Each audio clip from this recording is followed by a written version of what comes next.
Hello and welcome to the E-Pathshala course on intellectual property rights.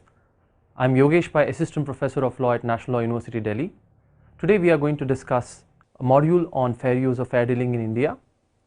This module will provide an overview of conceptual issues surrounding fair dealing, the rational basis for fair use of fair dealing and including their limitations, the nature of section 52 which talks about fair dealing in India and conceptual issues surrounding fair dealing.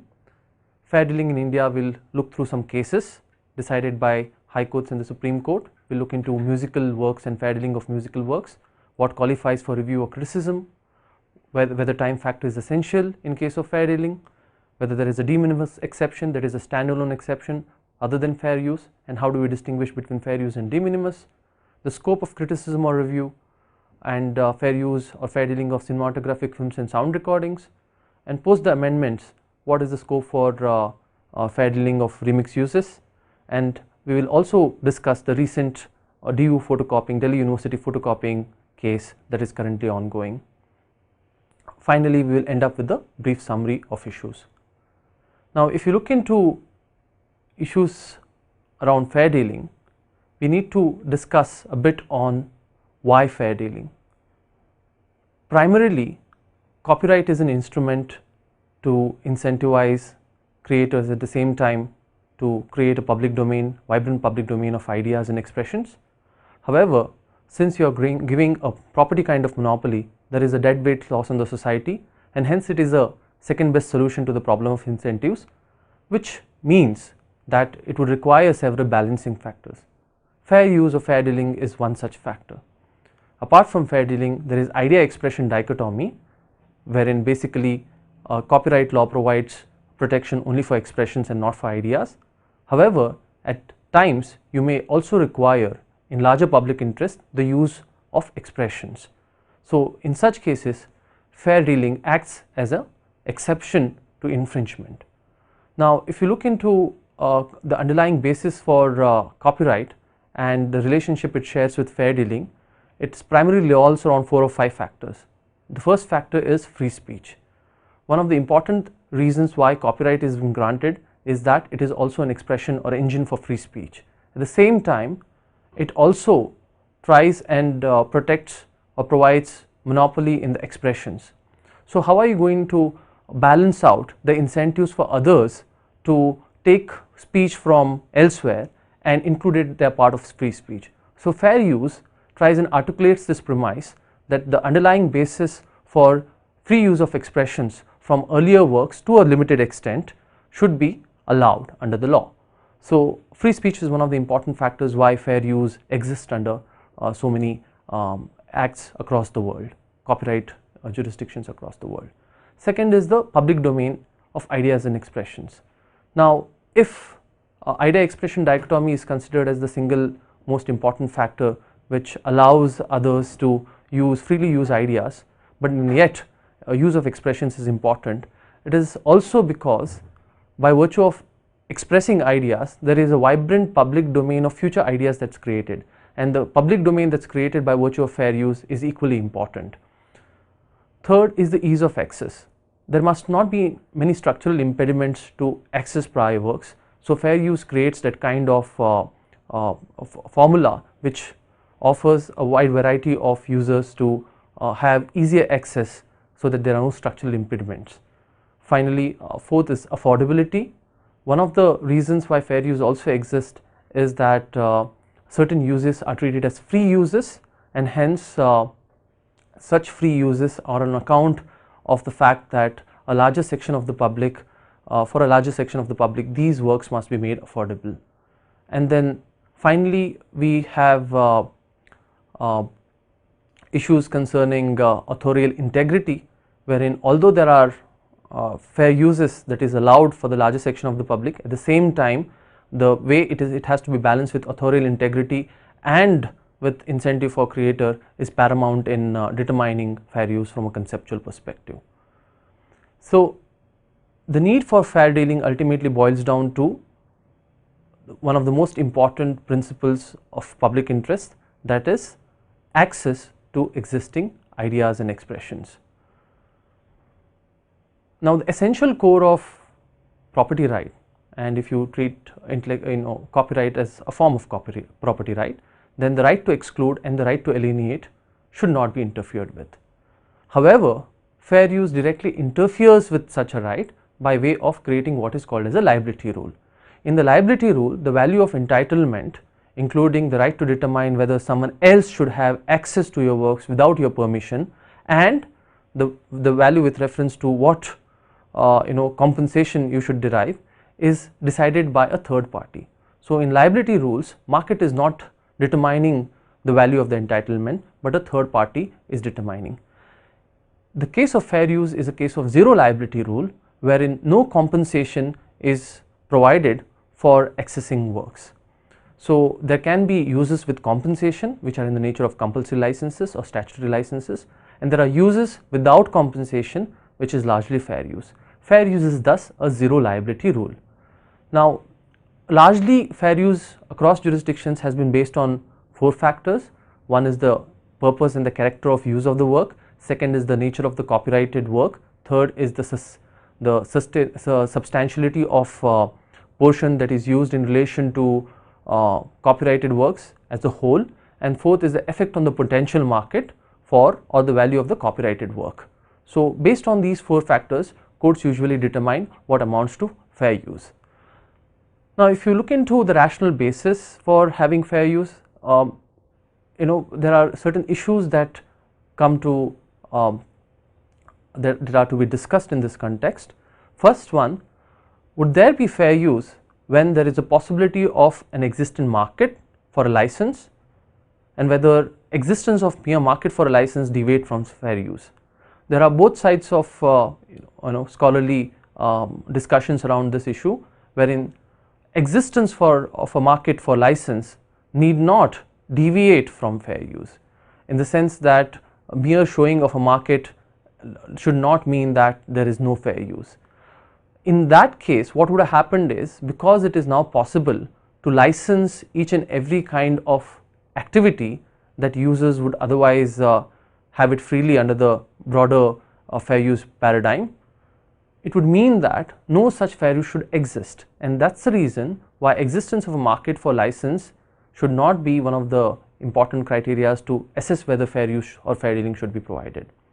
Secondly, fair use does not contain use of existing works as they are, but fair use enhances transformative works and transformative uses. So what is important to consider in this context is the balance of incentives. It is not just the original copyright creator or the author who should have a final monopoly on the future works that are created by virtue of the first work, but there should be a balance of incentives for the society to create more transformative works through transformative uses.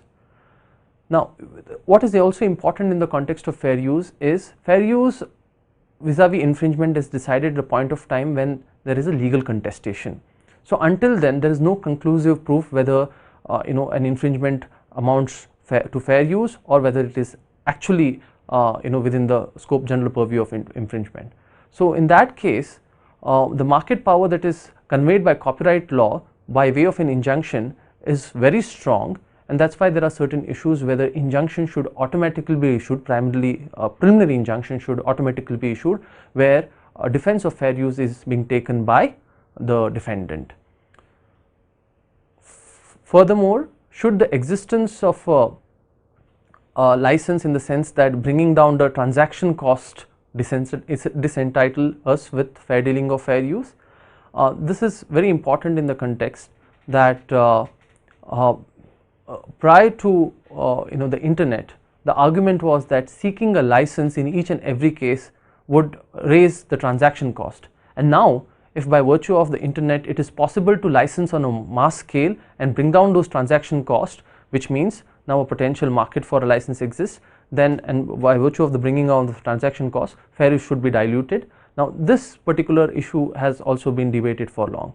Finally, fair use and fair dealing, whether it should be considered as a right or whether it should be considered as a mere defense, is also one of the contentious issues that is being discussed almost in all jurisdictions. And lastly, by virtue of criminalizing copyright and all copyright jurisdictions are expected to have criminal measures at least where copyright piracy is on a commercial scale. So, in such cases, if criminalization is not just about piracy but extends to infringement in individual cases, will there be a chilling effect on fair use is also an important factor in deciding how far fair use helps actually in generating free speech and works as an engine of expression. Let us look into the nature of section 52. Is section 52 very exhaustive? Of course it is, because there are many, it is probably one of the longest provisions in the Indian Copyright Act, and it has many provisions which exhaustively provides the situations in which individuals can exercise fair use. In Oxford University Press versus Narendra Publishing, it said that section 52, the court said that section 52 only provides a broad hedge and resort must be made to certain principles. Now, what are these certain principles is important. Now, as we have looked into the previous slides, courts across jurisdiction consider some of the 4-factor tests to be the ground principles or the ground norms for determining fair use. So, similarly in the context of Indian fair dealing under section 52, along with the broad heads of section 52, will it be important to consider these principles is a question that needs to be answered. In the case of Oxford University Press versus Narendra Publishing House, the Delhi High Court said that we must resort to such principles. Now, the important question then is, if section 52 provides an exhaustive guide of fair use principles, then what is the further necessity of having section the principles that are usually referred to. Now, if purpose of use is clearly established under section 52, should manner of use be determined by virtue of those principles is an important question. Now, and should we, by virtue of these principles laid down in the Oxford University Press versus Narendra Publishing House, should we be bound by only the 4-factor test, or should we also look into other principles that you might encounter in dealing or in scoping fair use? Now, transformative and non-transformative uses are both fair dealing under the Indian law. In Indian law, you have a wide variety of exceptions which allow you to exactly make a copy in a limited sense to a limited extent, but at the same time it also allows certain transformative uses, especially in case of software, private criticism of review. By virtue of such exceptions, they allow you to make transformative uses of the work. Furthermore, in certain cases, fair use or fair dealing under section 52 allows you to make full copies. For example, section 52 clause Q of the Copyright Act allows reproduction or publication of certain government works, including judicial decisions, and this can be done by reproducing the whole text without any limitation. Now, here if you try and determine along with this section certain broad principles that the court asked us to consider in relation to fair use, you would be unnecessarily or unwarrantedly you will be curtailing fair use. So, the question is whether such additional principles should be considered. Second, for example, where fair use is entirely exempted is in relation to section 52 ZC, which was added by the 2012 amendment, wherein importation of copies of literary or artistic work such as labels, logos and company promotional or explanatory material, which is purely incidental to importation of other goods or products. Now, these shall not be considered as infringement.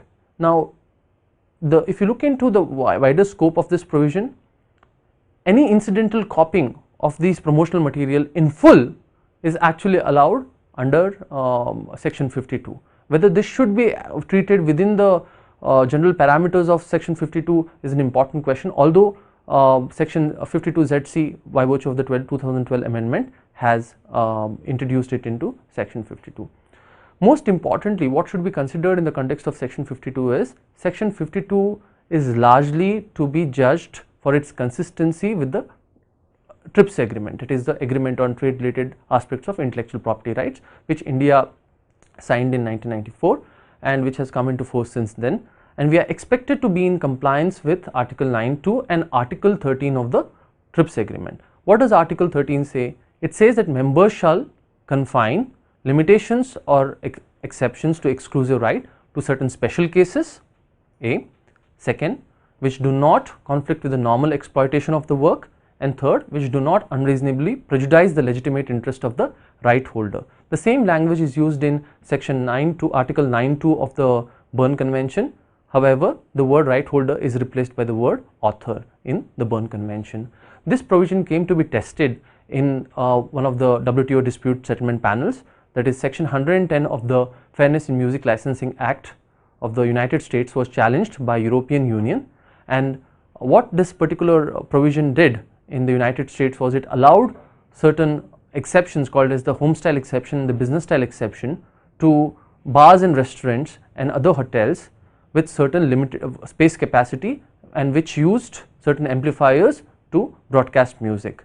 Now, Europeans claim that this kind of exception is so broad that it actually conflicts with the normal exploitation of the right of the copyright holders, and hence would violate Article 13 of the TRIPS agreement. The WTO dispute settlement came to a conclusion that the home style exception was indeed limited because it actually defined the nature of establishment vis-a-vis the space and also the amplifiers, but the business style exemption was not, because it went beyond the limited exception that is envisaged in the Article 13. Suffice it is to understand at this moment that the home style exemption was allowed by the panel because of its limited nature and because it would not usually normally exploit with the right of the copyright holder and would not unreasonably prejudice his interest. Now, how is fair dealing of musical works treated in the Indian context? Let us look through some cases now. In Soup Cassettes Industries versus Hamar Television, the question was whether if the defendant engaged in playing musical albums of the plaintiff's work as part of the news channel, should that be exempted? Now, can the defendant rely, for example, on section 52(1)(a)(2) and section 52(1)(b)(2) of the Act and then claim that these showing of musical albums is part of current reportage or reporting of current events? Now, the question, it was in this case the court held that there must be a quantitative test and it is important, but it is not the only criterion. Quality would be equally important in case of musical work, where even taking of a single note may lead to infringement. Infringement is also possible from the point of view of a lay listener if it formed an essential part of the Copyrighted Act. It was held in this case that section 52 must be confined to purposes limited therein, in the sense that the criticism or review or reportage of the events. And in this case, if you look into the act of defendants, they were using musical albums, and once they showed many of these, irrespective of whether they actually were confined to the purposes mentioned therein, that is criticism of or review or reportage of the current events, they went beyond and showed it as entertainment videos. So, court did not find linkages between the infringing act and the defense provided in section 52 after reviewing of the log table that is usually maintained by the channels, and it went on to say that it amounted to infringement. The court laid down certain principles, certain 13 principles, which I call as Super 13, and these principles can guide us in understanding the nature of fair dealing in India under section 52. So, the court said it is not possible, first of all, to define the broader contours of fair dealing. Second, whether it is a question of fact, degree and impression would depend on each and every case. And third, the length of the extract may be important, however, even taking of small extracts may lead to an infringement. Fourth, the right to criticize not only the form, style, etc., but also the underlying doctrine or principles exists as part of fair use. Fifth, what constitutes current events, etc., and in determining these, the courts must generally adopt a liberal approach and must not be restricted by by virtue of certain structural definitions. Sixth, how to judge infringement vis-a-vis fair use must be judged from a reasonable man's perspective, that is a fair-minded person or a lay hearer as the court calls it, and these tests would be important in ascertaining infringement vis-a-vis fair use. Quantitative and qualitative must be balanced, both those factors must be balanced. Especially the court said that injunction should not be granted on the ground of confidentiality, since confidentiality is a different ground altogether, especially when it is contrary to public policy. Free speech can be a ground, however liability may be compensatory in such cases. So wherever there is a question of free speech, the court must use the compensatory liability regime rather than the injunctive relief system for allowing fair use of certain works. Furthermore, motive of the use is important whether injunction ought to be granted or not. It means if the motive is way beyond the usual case of commercial nature, then if there is some higher norm that is important for as a matter of public policy, then it must be allowed. Mere commercial use, however, is not unfair, and it not lead to finding of infringement. It means fair dealing of works can also be allowed for commercial purposes. Transformative uses may be fair in certain cases. So these are the broad principles that were laid down in this case. Second is a question of whether time factor is important in fair dealing. In Ram Sampath versus Rajesh Roshan, this is a Mumbai High Court decision of 2009, the issue was whether a 6-second clip of the plaintiff theme, which is a tune being incorporated into the defendant's song, would that lead to an infringement of the work. Court held that it could violate, and hence a temporary injunction was granted. However, the case was mutually settled and the injunction was vacated, but the court laid down the following test. First, it said similarities and dissimilarities between the two works must be assessed. Second, the defendant's work standalone without copying must be assessed. Third, the catchy part in the musical work to which the listener is immediately hooked onto, that must be ascertained. And fourth, even if a small part is copied, the number of times it is appearing in the same song, that is in the defendant song, must be ascertained, and all these factors combined together must form a holistic perspective of what amounts to fair dealing. So even a 6-second clip can amount to infringement of copyright, provided it's a kind of catchy tune and the defendant uses it repeatedly. But is this a real factor in the sense that there are no exceptions? In ESPN's Star Sports versus Global Broadcast, this is a 2008 Delhi decision, Delhi High Court came to a conclusion that fair dealing is a question of fact, would depend on the circumstances and degree of use in each case. So no standard principle can be enunciated, and in this case they did not come to any conclusion whether time would be a essential factor. In India TV versus Yashraj Films, this is a 2011 Delhi High Court decision. Considering that copyright does not require registration, the level of originality required is definitely low. So whether de minimis exception should be provided, and what is this de minimis exception? That law doesn't care for the trivials, right? So we should not be considering trivial acts of infringement as amounting to infringement, and the court's expensive time and energy should not be wasted in litigating such cases. Now the presence of transaction cost can also be a reason for de minimis. Hence whether it's a standalone exception other than fair use, or whether it's part of fair use, needs to be cleared. Now the court laid down 5 important factors in finding out whether de minimis exception is allowed. It said the size and the type of harm must be considered, what the actual scope of and the type of harm that is caused to the plaintiff's works must be considered. Second, the cost of adjudication, whether it leads to higher transaction cost. Third, the purpose of the violated legal obligation.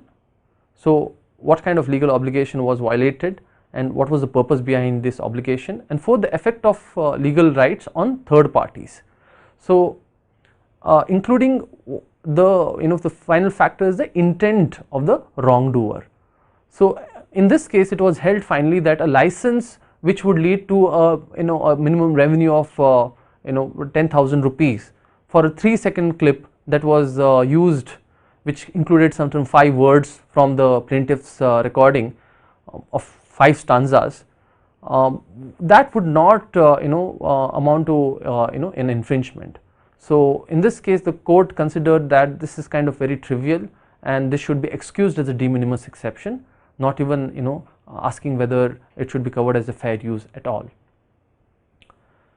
Furthermore, what is the scope of criticism of review within section 52(1)(a) clause 2?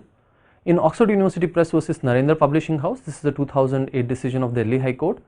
The question was whether a question bank forming part of plaintiff's mathematics textbook was copied or not.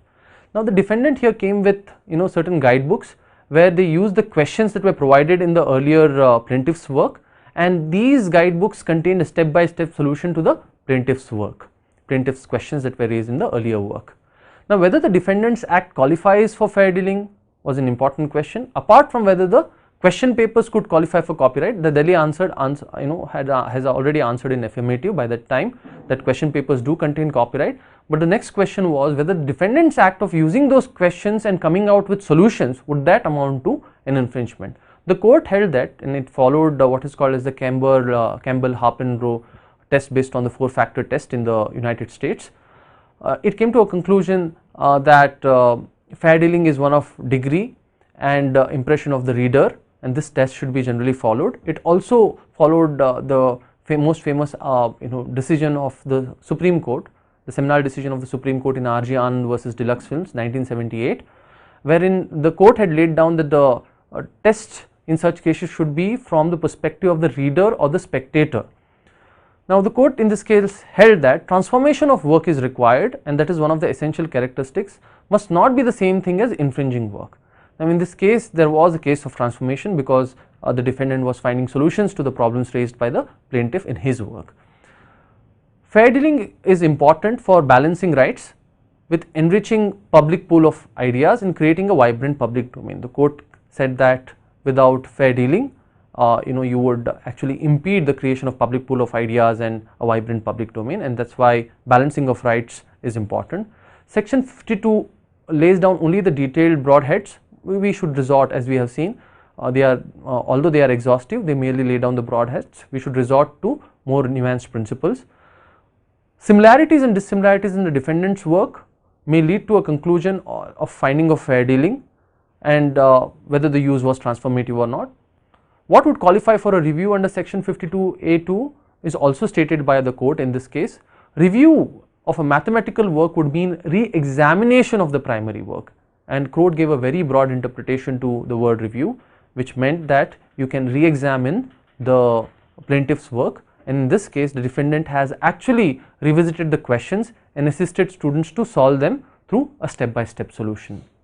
So there was no finding of infringement in this case, although the copyright with respect to question papers was valid, but there was no infringement. The question of whether fair dealing extends to cinematographic films and sound recordings was also largely discussed in Super Cassettes versus Chintamani Rao. This is a 2012 decision of the Delhi High Court, but it is of certain limited application now because of the 2012 amendments. In this case, the use of a video or audio clip for the section 52(1)(a) purposes, since it is a derivative work of categories of work mentioned, it was held in this case that the cinematographic and sound recordings have been provided a distinct right in section 13, and it treats them as a separate class of works. And by dropping cinematographic films and sound recordings from section 52(1)(a), the intention was not to create any fair dealing cinema or sound recordings. Now the presence of specific provisions like section 52(1)(i), j, k and za creates an exclusion by implication. Now furthermore, in this case of Civic Chandran versus Ammini Amma, the scope of criticism was discussed. In this case, the defendant's play Jingle are Communistaki was infringement, it was alleged that it was infringement of another play of the plaintiff, that is Jingle ane Communistaki, as it had portions of plaintiff's drama. Now it was held in this case that the purpose of work was an important factor in determining fair dealing or for criticism. The purpose of the defendant's drama was not just to reproduce the drama either in whole or in substantial manner, but to convey a certain idea. Now, purpose was also not to imitate the drama by misappropriating it, but the purpose was largely transformative in the sense that it was to write a counter drama which criticized the idea of propagating printist drama and to expose the public that the drama had failed in achieving its real object. Now, post 2012, section 52(1) applies to 1A applies to all works. Now, there is a problem with inherent bias towards the print medium as to the nature of use to imply criticism or review, because what we understand from the jurisprudence is that the criticism or review is largely understood in the earlier context of print and not in the context of new media, and hence films and music sound recordings today are defined by space for creating works heavily relying on prior works which may or may not involve criticism or review. These are primarily kind of amateur works. So, how does section 52 gel well with this new age where amateur works which are kind of mashups and mix-ups of earlier works, and whether they would fit into the criteria of fair use. Now, usually what we would come up with is a balancing formula whether this such criticism or such use in cases of remixes is of the work or with the work, and if it is of the work then it would definitely be allowed in most cases, but if it is with the work then the question of whether it really complies with the broader principles of fair dealing is important. Finally, let us discuss the DU photocopying case. Now, in this case DU professors required some course materials for students along with their prescribed textbooks. Now, these course packs are usually compilations of book chapters and articles. Now, these course packs, they contain portions of different books.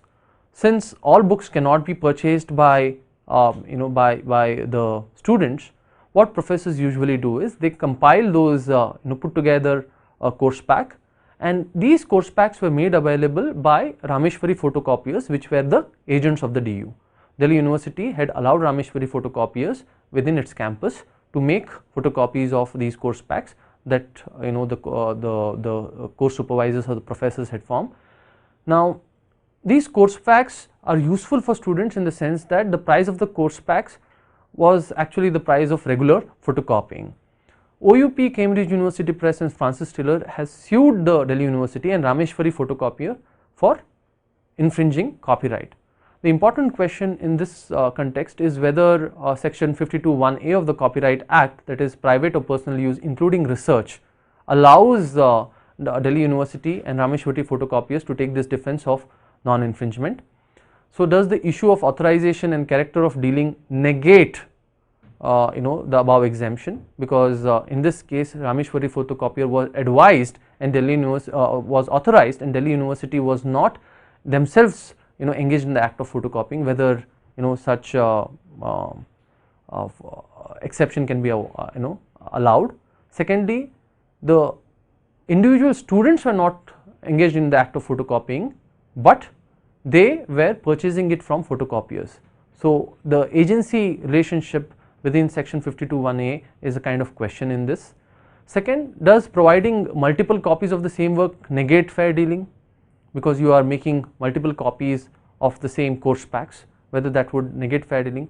Does the use of non-infringing alternatives negate the possibility of fair dealing, because non-infringing alternatives would mean that if these publishers combine together and grant a license, would there be a scope for fair dealing. Fourth, does the nature of course pack compete essentially with the market of copyright holders text or those books or the original works. So, across jurisdictions these issues have been litigated. So, in a Canadian case called Law Society of Upper Canada versus CCH, there was a similar question. We can look into the question case in detail in the module. other question in relation to DU photocopying case is also whether section 52(1) IL, wherein the reproduction of any work by the teacher or pupil in the course of instruction, should that be allowed? Now, in Alberta Education versus Canada Licensing Agency, it is a 2012 decision. The court came to a conclusion that the teacher had no ulterior motive in providing photocopies to their students. Moreover, the instruction cannot be completely segregated from research and private study, because most students require the guidance of teachers to find materials necessary for their research and private study. Third, that the teacher or copier therefore shares a symbiotic relationship with the student or user who is engaging in research or private study, instruction and research in the school context, which is tautological. Hence, in this case the court allowed such an exception.